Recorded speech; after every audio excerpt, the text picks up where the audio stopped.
Hello guys, এটা হচ্ছে আমার কিচেন রুম। এই যে রান্না করলাম, ভাত হয়ে গেছে। তো আজকে অনেক সুন্দর মজা করে অনেক সময় নিয়ে রান্না করছি। এই যে পাবদা মাছ রান্না, ঝোল খেয়ে দেখলাম অনেক টেস্ট। আশা করি রান্নাটাও খুবই মজার এবং সুস্বাদু হয়েছে। তো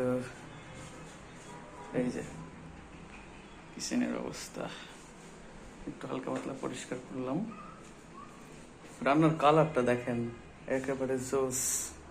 যেহেতু রান্নার সময় ভিডিওটা দেখায় না কেন, অনেক পরিশ্রম, অনেক কষ্ট হয়। এই জন্য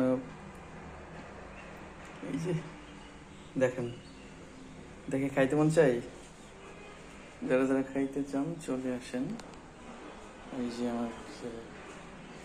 আমাদের কিচেন রুম অল্প একটু সাজানো গোছানো, এলোমেলো ভাবেই আছে।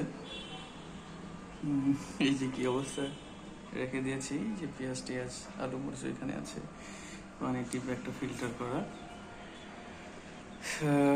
তো এই যে কি অবস্থায় রেখেছি, এই যে গোসল করবো, তারপরে খাওয়া দাওয়া করবো।